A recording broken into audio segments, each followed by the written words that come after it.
എല്ലാവർക്കും നമസ്കാരം. അങ്ങനെ താമസിച്ച ഹോട്ടലിൽ തന്നെ ബ്രേക്ക്ഫാസ്റ്റും കഴിഞ്ഞ് നമ്മളെ ചുറ്റിക്കാണിക്കാൻ കൊണ്ടുപോകുന്ന ബസ്സിൽ ഇന്നത്തെ യാത്രയ്ക്ക് ഒരുങ്ങി. കൂടെ നമ്മുടെ ഗൈഡ് സജീഷ് ഏട്ടൻ സ്ഥലത്തിൽ വിശദീകരിക്കുകയാണ്. പിന്നെ എന്തെങ്കിലും നിങ്ങൾക്ക് പർച്ചേസിങ് ചെയ്യണമെന്നുണ്ടെങ്കിൽ അവിടെ നിന്ന് ചെയ്യണം. പിന്നെ നമ്മൾ അങ്ങോട്ട് തിരിച്ച് പോകത്തില്ല. പർച്ചേസിങ് എന്ന് പറഞ്ഞാൽ ഉള്ളിലേടി പോകുന്ന വഴിയിലെ കാഴ്ചകളിലെ ഒരു ആകർഷണീയമായ കാഴ്ചയാണിത്. ഒത്തിരി പ്രാവും കൂട്ടങ്ങൾ, നല്ല രസമുണ്ട് കാണാൻ. അതിന് ഭക്ഷണം കൊടുക്കുവാൻ ആളുകൾ അവിടെയും ഇവിടെയും നിൽക്കുന്നു. പ്രാവുകൾ ആ പറന്ന് ഉയരുന്ന കാണാൻ തന്നെ അതിമനോഹരമായിരുന്നു. ചാർമിനാർ എത്തിയിട്ടുണ്ട്. ചാർമിനാറിന്റെ പ്രത്യേകത എന്ന് പറഞ്ഞു കഴിഞ്ഞാൽ അത് മൊത്തം മണ്ണ് കൊണ്ട് കെട്ടിയേക്കാം. നമ്മൾ ഈ മുല്ലപ്പെരിയാറൊക്കെ കെട്ടിയ മാതിരിയുള്ള മെറ്റീരിയൽ.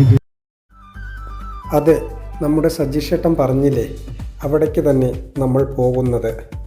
ഹൈദരാബാദിൻ്റെ ചരിത്ര സ്മാരകമായ ചാർമിനാർ.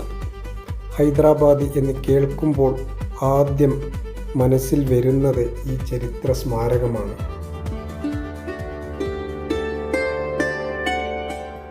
നാനൂറ് വർഷത്തിലധികം പഴക്കമുള്ള ഈ ചാർമിനാർ, അതിൻ്റെ പേരിൻ്റെ അർത്ഥം തന്നെ 4 മിനാരങ്ങൾ എന്നാണ്.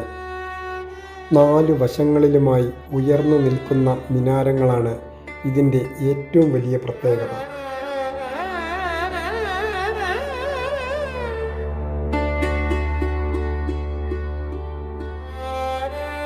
ഇവിടേക്ക് വന്നാൽ ചരിത്രം കാണുന്നതോടൊപ്പം ചുറ്റുമുള്ള ലാഡ് ബസാറിൽ ഷോപ്പിംഗും ചെയ്യാം.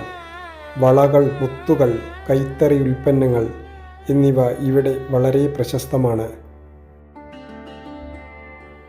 ചാർമിനാറിൻ്റെ അകത്തുള്ള ഭംഗിയും അതുപോലെ അതിന് മുകളിൽ പോയാൽ കാണുന്ന ഭംഗിയും ആസ്വദിക്കാൻ ടിക്കറ്റ് എടുത്ത് ഞങ്ങൾ അകത്തേക്ക് കയറി.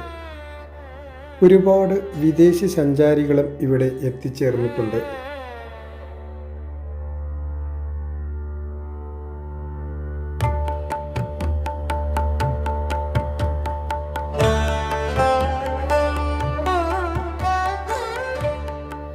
മുകളിൽ നിന്ന് നോക്കുമ്പോൾ ചുറ്റുമുള്ള കാഴ്ചകൾ, ആ പഴയ ഹൈദരാബാദ് നഗരവും അവിടുത്തെ മാർക്കറ്റും അതുപോലെ ചാർമിനാറിന് മുന്നിലുള്ള ആ മക്ക മസ്ജിദും എല്ലാം കാണാൻ വളരെ മനോഹരം.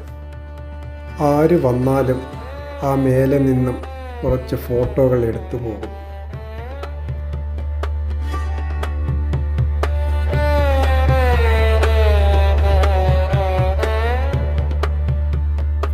ഇതാണ് ആ പറഞ്ഞ മക്ക മസ്ജിദ്.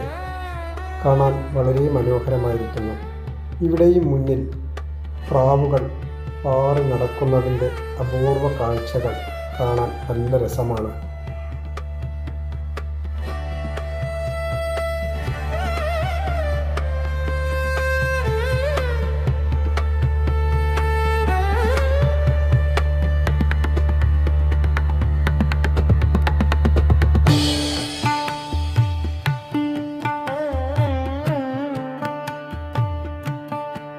ഹൈദരാബാദ് സന്ദർശിക്കുന്നവർ തീർച്ചയായും കാണേണ്ട ഒരു സ്ഥലമാണ് ഈ ചാർമിനാർ.